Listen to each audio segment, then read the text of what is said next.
At this moment, Tokyo Airport. A military transport plane belonging to the Japanese Self-Defense Force landed at the airport. This C-2 military transport aircraft is developed and produced by Japan's Kawasaki Heavy Industries and has a full load capacity of more than 30 tons. In the cabin of the transport plane, nearly 100 Japanese Self-Defense Force soldiers with live ammunition are escorting more than 50 top Sioux family masters, including Ruoli. Their task is to transport these people, including Ruoli, to Tokyo safely and hand them over to the Tokyo Metropolitan Police Department. The Matsumoto family's killing trial will soon open in Tokyo. By then, everyone including Ruoli will participate in the trial as defendants. The Japanese Judicial Department is preparing to conduct a public trial of Ruoli and others this time, and simultaneously broadcast live to the whole country and the world through TV and online channels. The reason for such a huge momentum is mainly because the previous Matsumoto family's killing has had too bad influence throughout Japan and even internationally, so that it seriously affected the overall image of the Japanese Judicial Department. The judiciary decided to save his face by severely punishing these murderers. After landing, the plane taxied all the way to an open apron. Hundreds of special forces from the Tokyo Metropolitan Police Department have been waiting here for a long time. All of them were loaded with live ammunition, and they had a strong spirit, for fear of any changes in this matter. Therefore, not only did they dispatch hundreds of elites this time, but also dispatched more than 30 wheeled armored vehicles. These wheeled armored vehicles, which are usually used to deal with terrorists and criminals, are now all mobile prison vehicles for this group of people. Ruoli was very nervous at this time. She knew that her father Zin had already made arrangements to replace her with a substitute after arriving in Tokyo. Once he was successfully swapped out, his father's person would immediately arrange for him to leave Japan and return home. Ruoli believed very much in the ability of her father Zin and believed that she would definitely be able to return to China alive, but deep down in her heart, she couldn't help feeling guilty for the companions around her. She thought to herself complicatedly, "This time, although I can run away, these brothers have no such opportunity. In other words, what I have to do now is to betray all my comrades in arms, to forget their lives and deaths, and to escape alone. If they find out, they would hate me very much, right?" Thinking of this, Ruoli couldn't help feeling a moment of shame. At this moment, the tailgate of the cabin was opened, and the armed self-defense team members began to ask them, these criminal suspects, to get off the plane in an orderly manner. On the outside of the plane, the special forces of the Metropolitan Police Department are ready. Every time a suspect comes down, they will immediately send 3 members to guard it 3-on-1. Not only are handcuffs indispensable, but they also cover their heads with a black cloth bag so that they cannot see their surroundings. As the first offender, Ruoli was taken directly into the first wheeled armored vehicle.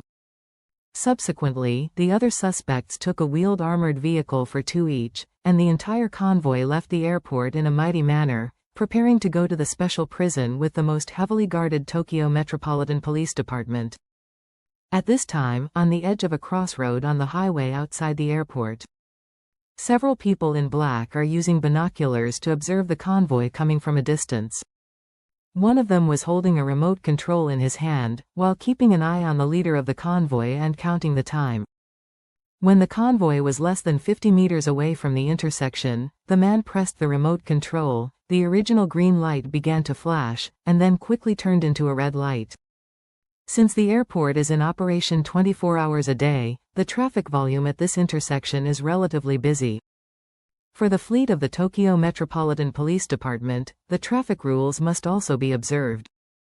Therefore, the first wheeled armored vehicle stopped directly at the frontmost position of the through lane. The convoy behind also slowly stopped. The logic of the red light conversion is to take turns in 4 directions, 1 minute in each direction, so it takes a long time to wait for the next round of green lights, which is a full 180 seconds.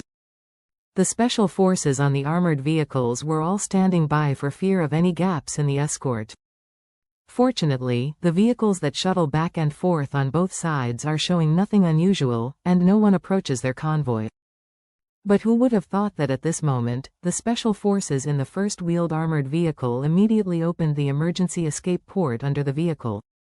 This wheeled armored vehicle specially prepared for special forces has very good safety.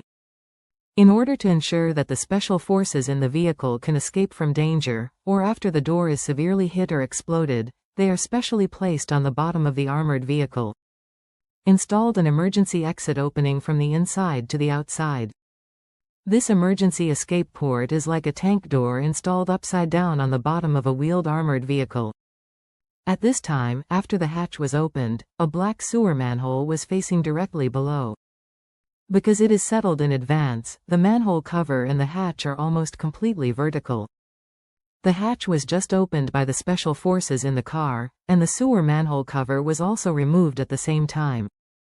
Immediately afterward, someone pushed up a woman with the same figure and clothes as Ruoli, and also wearing handcuffs and black cloth bags. As soon as the woman was pushed up, several special forces team members immediately pulled her into the car, let her sit beside Ruoli, and then immediately raised Ruoli, followed the emergency exit and sent her inside the sewer.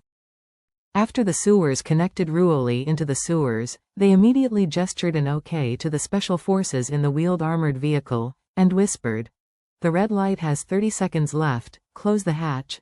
The special fighters above nodded and said, "You should also quickly cover the manhole cover, and wait for our convoy to leave for 1 kilometer before taking Miss Sue away." The person below said immediately, "Don't worry, I know." After that, quickly replaced the sewer manhole cover. The emergency escape port of the armored vehicle was also closed at the same time, and everything worked in a tacit agreement, and it was seamless. After a few seconds, the red light turned green, and the armored car in the first place drove out, and the cars behind followed it.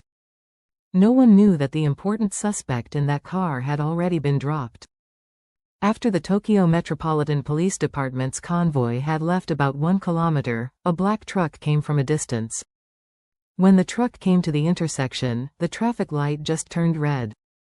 After the car stopped, someone in the box of the truck opened the secret entrance at the bottom and tapped the manhole cover directly below with a stick. Immediately afterward, the manhole cover was removed, and Ruoli, who was covering her head, was pulled into the truck again. Afterward, the manhole cover was tightly closed again, and the truck drove off with a kick, as if nothing had happened at the scene. In the carriage of the truck, a Japanese woman unbuttoned Ruoli's black headgear and looked at her, and said, "Miss Sue, I am entrusted by Mr. Sue to save you. We will now go to Tokyo Port, where the ship is already waiting."